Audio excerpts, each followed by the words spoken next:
2024-25 கல்வியாண்டு தொடங்குகிற நேரம் நம்முடைய மாணவர்கள் கலை அறிவியல் கல்லூரியும் பொறியியல் கல்லூரி மருத்துவக் கல்லூரி தேடி மாணவர் சேர்க்கைக்கு அலைந்து கொண்டிருக்கின்ற நேரம். இது முறையாக நடக்கணும்னு நாங்கள் விரும்புகிறோம். மக்கள் கல்வி கூட்டு இயக்கம் கலை அறிவியல் கல்லூரி சார்ந்த பிரச்சனைகளை உள்ளடக்கி இன்றைய பத்திரிகையாளர் சந்திப்பு நடந்தது. பொறியியல் கல்லூரிக்கு ஒற்றை சாளர முறை, அதாவது ஒரே ஒரு விண்ணப்பம், அதை ஆன்லைனில் மாணவர்கள் போட்டால் போதும்.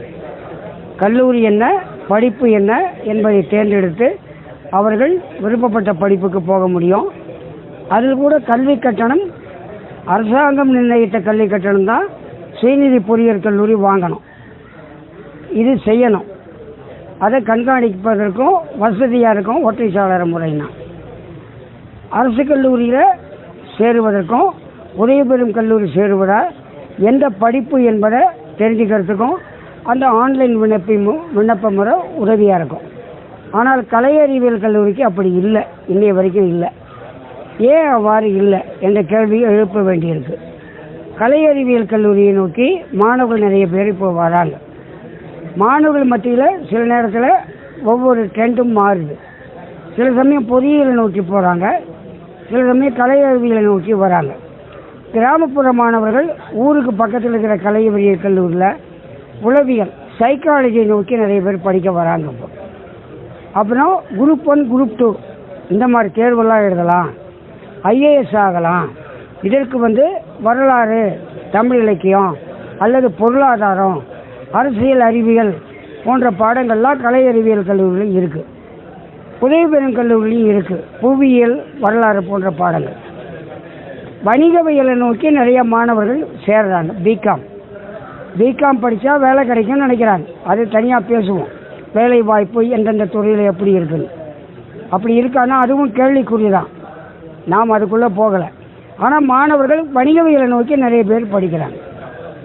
உதவி பெறும் கல்லூரி எடுத்துக்கிட்டிங்கன்னா ஷிஃப்ட் 1 ஷிஃப்ட் 2 ரெண்டுலேயும் அதிகமாக மாணவர்கள் சேருகின்ற ஒரு பாடம் வணிகவியல். அரசு கல்லூரியிலையும் வணிகவியல் இருக்குது. அரசு கல்லூரியில் சேருகின்ற ஒரு பட்டியலின மாணவன் 1000 ரூபாய்க்குள்ள கட்டணம் செலுத்தி பிகாமில் சேர்ந்துட முடியும். அந்த 1000 ரூபாய் என்பதும் கல்வி கட்டணம் அல்ல. பட்டியலின மாணவர்கிட்ட எஸ்சியோ எஸ்டியோ ஒரு பைசா கூட பணம் வாங்கக்கூடாது. அது உதவி பெறும் கல்லூரியாக இருந்தாலும் சரி, சுயநிதி கல்லூரியாக இருந்தாலும் சரி, அரசு கல்லூரியாக இருந்தாலும் சரி. அந்த 1000 ரூபாயோ 800 ரூபாயோ வாங்குறாங்கன்னா சில அரசு கல்லூரியில் அது எதுக்காகன்னா 200 ரூபாய் 300 ரூபாய் கூட இருக்கலாம். அது நூலக கட்டணம், அதுக்கான பிணைத்தொகை டெபாசிட், அது திருப்பி கொடுக்கணும். இதுக்காக தான் வாங்குவாங்க. வேறு ஏதாவது பேரண்ட் டீச்சர் அசோசியேஷன், பெற்றோர் ஆசிரியர் கழகத்துக்கான தொகை அப்படின்னு வாங்குவாங்க. இது இந்த வளாக வளர்ச்சிக்கோ மற்றதுக்கோ பயன்படுத்துவாங்க. சில கல்லூரியில் அதை பயன்படுத்தி தற்காலிகமாக ஆசிரியரை நியமிக்கிறாங்க. இதுக்காக வாங்குவாங்க. அதை திருப்பி தர மாட்டாங்க. அதை மிக குறைந்த கட்டணம் தான் அரசு கல்லூரியில் 400 ரூபாய் 500 ரூபாய் இருந்தால் கூட சேர்ந்துட முடியும். ஆனால் உதவி பெறும் கல்லூரிக்கு போனீங்கன்னா காமர்ஸுக்கு நிறைய டிமாண்ட் இருக்கிறதுனால, மாணவர்கள் நிறைய சேர்றதுனால அதிகமாக விற்பனை ஆகுது. BCom general, BCom CA, BCom corporate, இப்படியெல்லாம் கோர்ஸ் நிறைய இருக்குது. அந்த கோர்ஸை வச்சு எப்படி ஏமாத்துறாங்கன்றதை தனியாகவே அதை நாம் பேசுகிறோம். பிஇ ஆர்டிஃபிஷியல் இன்டெலிஜென்ஸ்னு கொண்டு வராங்க. இது வினவு தனியாக ஒரு நாளைக்கு விவாதிக்கணும். இந்த மாதிரி பாடங்கள்லாம் என்ன, ஏன் வந்திருக்கு அப்படின்னு விவாதிக்கணும் வினவில். நான் அதுக்குள்ளெல்லாம் போகலை. அப்போ இந்த மாதிரி பாடங்களை நோக்கி மாணவர்கள் போகும்போது உதவி பெறும் கல்லூரியோ சுயநிதி கல்லூரியோ எளிமையாக இந்த மாதிரி பாடங்களை தொடங்கிடுறாங்க. அப்போ கட்டணம் என்பது பல்லாயிரக்கணக்கில் மாணவர்கள் பிகாமுக்கு சேர வேண்டியது. உதவி பெறும் கல்லூரின்னு எடுத்துக்கிட்டிங்கன்னா சில கல்லூரிகள், உதாரணமாக உங்களுக்கு தெரியுன்றதுக்காக சில கல்லூரிகள் பெயரை நான் சொல்கிறேன். நுங்கம்பாக்கத்தில் லயலா கல்லூரி இருக்குது, அது ஒரு உதவி பெறும் கல்லூரி. புதுக்கல்லூரி ராயப்பேட்டையில் இருக்குது, உதவி பெறும் கல்லூரி. நீங்கள் தாம்பரத்துக்கு வந்தீங்கன்னா எஸ்ஐவிஐடி கல்லூரி, உதவி பெறும் கல்லூரி. கிறிஸ்துவ கல்லூரி, உதவி பெறும் கல்லூரி. மதுரையை பார்த்தீங்கன்னா தியாகராசர் கல்லூரி, உதவி பெறும் கல்லூரி. வெள்ளசாமி நாடார் கல்லூரி உதவி பெறும் கல்லூரி, கோயம்புத்தூர் பிஎஸ்சி உதவி பெறும் கல்லூரி, இவங்க எல்லாருமே ஷிஃப்ட் 1 ஷிஃப்ட் 2 வகுப்புகள் நடத்துகிறாங்க. ஷிஃப்ட் 2 முழுக்க முழுக்க அதாவது பிற்பகல் ஆரம்பிக்கும், கட்டணங்கள் வேறாங்க. ஷிஃப்ட் 1 வந்து அரசு நிர்ணயித்த கட்டணத்தை தான் வாங்கணும். இடஒதுக்கீடு அடிப்படையில் வந்து மாணவர் சேர்க்கை நடந்தாகணும். உதவி பெறும் கல்லூரியில் கல்லூரி கல்வி இயக்கணும், அதை கண்காணிக்கணும். இதெல்லாம் இருக்குது, எல்லாத்தையுமே கண்காணிக்கணும். உதவி பெறும் கல்லூரிக்கு ஆசிரியர்களுக்கு நிரந்தர ஆசிரியர்களுக்கு சம்பளம் கொடுப்பது அரசாங்கம், தமிழ்நாடு அரசாங்கம். உதவி பெறும் கல்லூரியுடைய ஆசிரியர்களுக்கு அது போராடி பெற்ற உரிமை. அது நிரந்தர ஆசிரியராக இருந்தால் அப்போ அரசாங்கத்துக்கு ஒரு பொறுப்பு இருக்குது. அப்போ எப்படி பிஎஸ்சி இன்ஜினியரிங் காலேஜும் தியாகராயர் இன்ஜினியரிங் காலேஜும் அதே மாதிரியே பல தனியார் உதவி பெறும் கல்லூரிகளும் சுயநிதி கல்லூரிகளும் பொறியியலை பொறுத்த வரைக்கும் ஒரே குடையின் கீழ் கொண்டு வரப்படும் போது ஏன் கலை அறிவியல் கல்லூரிகளில் நான் சொன்னேன் இல்லையா, குறிப்பிட்டேன்ல, கிறிஸ்தவ கல்லூரியோ எஸ்ஐவிடியோ காகிதம் இல்லத்தோ லயலாவோ எம்சிசியோ மாநில கல்லூரியோ நந்தனம் கல்லூரியோ அல்லது விழுப்புரம் அரசு கலைக் கல்லூரியோ எல்லாமே ஒரே குடையின் கீழ் ஏன் கொண்டு வரப்படவில்லை? கொண்டு வந்தால் ஒரே ஒரு விண்ணப்பம் மாணவர் போட்டால் போதும். அவர் ஊருக்கு பக்கத்தில் இருக்கிற கல்லூரியில் போய் சேர்றதுன்னா சேர்ந்துக்கலாம். எந்தெந்த கோர்ஸு அஃபிலியேட்டடு உண்மையாகவே கலை அறிவியல் கல்லூரியில் சென்னை பல்கலைக்கழகமோ மதுரை காமராஜர் பல்கலைக்கழகமோ அங்கீகரிச்சிருக்கா அந்த படிப்பன்னு தெரிஞ்சிக்க முடியும். இப்போ எதையுமே தெரிஞ்சிக்க முடியல.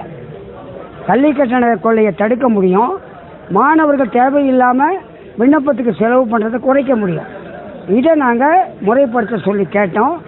இந்த அரசாங்கம் பல ஆண்டுகளாக கேட்குறாங்க அரசு கல்லூரி ஆசிரியர் சங்கங்கள், ஆனால் நடைமுறையில் இல்லை. இந்த ஆண்டு நடைமுறைப்படுத்துறதா 2-3 மாதங்களுக்கு முன்னாடி உயர்கல்வித்துறை சொல்லிச்சு, தமிழ்நாடு அரசாங்கத்துடைய உயர்கல்வித்துறை. ஆனால் அமல்படுத்தப்படவில்லை. குறிப்பாக எம்சிஏ போன்ற பாடங்களுக்கு, எம்பிஏ போன்ற பாடங்களுக்கு, விஷுவல் கம்யூனிகேஷன் போன்ற பாடங்களுக்கு நிறைய கிராக்கி இருக்குது மார்க்கெட்டில். அரசு கல்லூரி இருக்குது, உதவி பெறும் கல்லூரி இருக்குது. இது ஒரே குடையின் கீழ் கொண்டு வந்தால் எம்சிஏ போன்ற படிப்பிலேயோ கலை அறிவியல் கல்லூரி சேருவதற்கு தேவையில்லாமல் விண்ணப்பிப்பதும் கட்டண கொள்ளையை தடுப்பதும் தடுப்பதற்கான ஒரு வழிமுறை உருவாகும் என்று அதை வலியுறுத்துகிறோம்.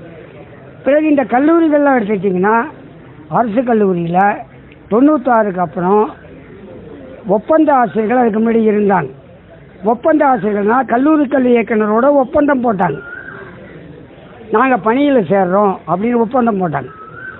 அதன் அடிப்படையில் நியமிக்கப்பட்டாங்க. அப்போ நாங்கள்லாம் சங்கத் தலைவராக இருந்தோம்.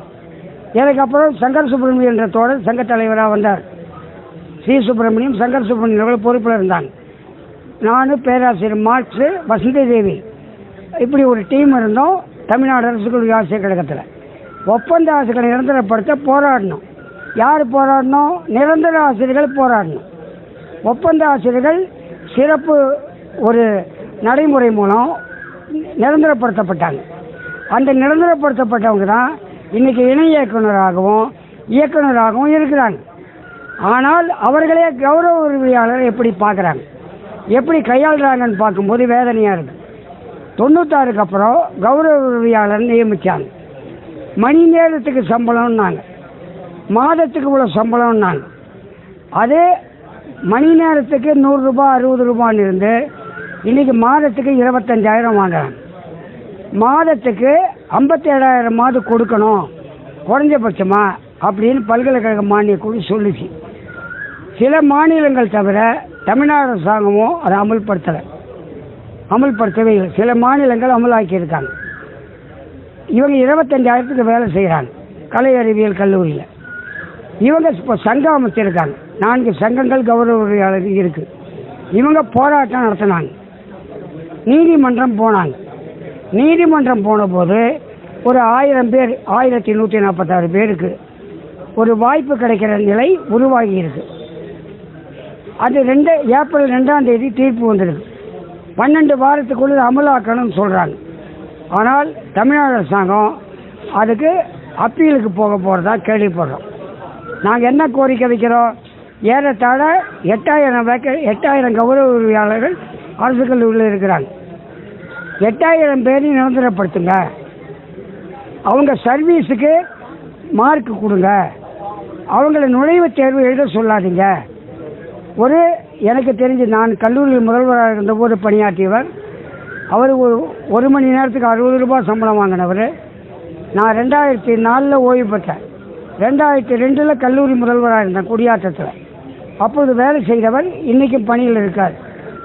எத்தனை வருஷமாக இருக்கார்? 2002னா 2024, 22 வருஷம் கழித்து 25,000 வாங்குறார்.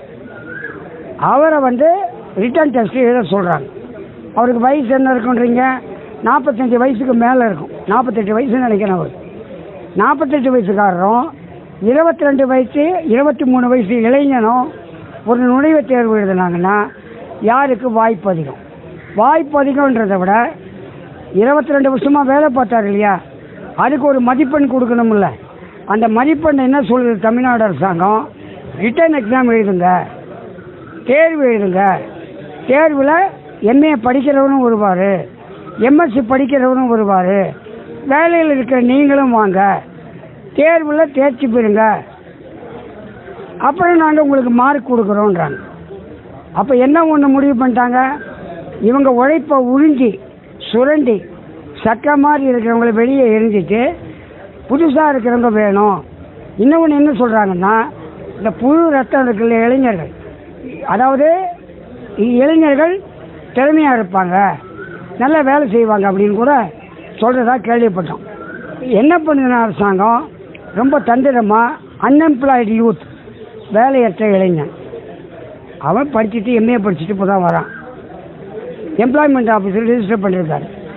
அந்த மாணவரையும் கௌரவ உதவியாளரையும் சுயநிதி கல்லூரியில் பணியாற்றிய ஆசிரியர்களையும் பல்கலைக்கழக ஆசிரியர்களையும் உதவி பெறும் கல்லூரி மேனேஜ்மெண்ட் ஸ்டாஃபையும் எல்லாரையும் மோத விடுறாங்க. இப்போ மோத விடுறாங்கன்னா இவங்களுக்குள்ள ஒரு பகை வந்தால் தான் ஒன்றா சேர மாட்டாங்க.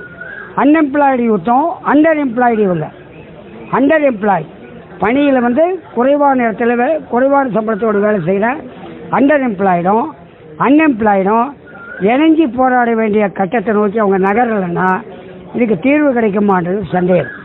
இதை நான் வலியுறுத்த விரும்புகிறேன். மக்கள் எங்கள் குழந்தைங்களுக்கு தரமான கல்வி வேணும். தரமான கல்வி எப்போ கிடைக்கும்? ஆசிரியர்கள் நிம்மதியாக இருக்கணும், ஒரு மன உளைச்சல் இல்லாமல் இருக்கணும், என்னைக்கு வேலை போகும்போன்னு இருக்கக்கூடாது. சுயநிதி கல்லூரி எடுத்துக்கிட்டிங்கன்னா கொத்தடிமைத்தனத்தை விட மோசமானது. இவங்களா சங்கம் வச்சுருக்காங்க கௌரவ உதவியாளர். சுயநிதி கல்லூரி ஆசிரியர்களுக்கு சங்கம் ஒன்று அமைக்கிறதா சில பேர் முயற்சி பண்ணாங்க, அதுவும் வெளியில் வரல. ஏன் வரல? இவங்க எல்லாருமே ஒரு மன்னராட்சி மாதிரி நடக்குது ஒவ்வொரு சுயநிதி கல்லூரியும். அங்கே இருக்கிறவெல்லாம் அரசியல் தலைவர்களாக இருப்பாங்க, அரசியல் தலைவர்களுடைய பிள்ளைங்க நடத்துகிறாங்க, அவங்களுடைய துணைவியார் நடத்துகிறாங்க சுயநிதி கல்லூரிகளை. அவங்களுக்கு அரசியல் பலம் இருக்குது, பயப்படுறாங்க. எங்கே போனாலும் இவனை வேலையில் எடுக்கக்கூடாதுன்னு சொல்லிடுவாங்களோன்னு நினைக்கிறாங்க. ஏதாவது சங்கம் கட்டினோம்னா நம்மளை அடித்து போட்டுருவாங்களோன்னு நினைக்கிறாங்க. இந்த சுயநிதி கல்லூரி மட்டுமில்ல, சுயநிதி பள்ளியிலையும் இந்த நிலைமை இருக்குது. படித்தவன் தன்னுடைய படிப்பு, படித்தவர்களுடைய படிப்பு ரவுத்தரம் பழகுன்னு பாரதியார் சொல்லியிருக்காரு. ரவுத்தரத்தை பழக வைக்கல, பயப்பட வைக்குது. இப்போ என்ன கல்வியை பற்றி வந்தாங்க அவங்க? என் வேலை போனாலும் பரவாயில்ல அப்படின்னு சங்கத்தை கட்டலைன்னா சுயநிதி கல்லூரி ஆசிரியர்கள் அடிமையாக தான் இருக்கணும், உதவி பெறும் ஆசிரியர்கள் அடிமையாக தான் இருக்கணும். கௌரவ உதவியாளர்கள் குறைந்தபட்சமாக சங்கமாவது கட்டியிருக்காங்க. இப்போ நான் என்ன சொல்ல விரும்புகிறேன்னா, உதவி பெறும் கல்லூரி மேனேஜ்மெண்ட் ஸ்டாஃபும் சுயநிதி கல்லூரி ஆசிரியர்கள் வெளியில் வாங்க. வேலை போனால் என்ன, அது ஒரு லீடர் எமர்ஜ் ஆகட்டும் அப்படின்னு வந்தால் தான் வேலை நிற்கும். என் வேலை போனாலும் பரவாயில்ல, மற்றவனுக்கு வேலை கிடைக்கணும்னு வந்தால் தான் உன் வேலை நிரந்தரமாகும். இதுக்கு பயணிட்டு இருந்தோம்னா எல்லாருடைய வேலையும் காலியாகும். இதை நோக்கி எப்படி நகர முடியும்? அப்போ இது எல்லா இடத்திலும் உள்ள தற்காலிக ஊழியர்கள் சம்பந்தப்பட்ட விஷயம். செவிலியர் தற்காலிக ஊழியர்கள் இருக்கிறாங்க. அரசாங்கத்தில் கொரோனா சமயத்தில் வேலை செஞ்சாங்க, நிரந்தரப்படுத்த சொல்லி கேட்குறாங்க. அரசாங்கம் நிரந்தரப்படுத்தன்னு சொல்லிச்சு, பண்ணிச்சா? பண்ணலையே.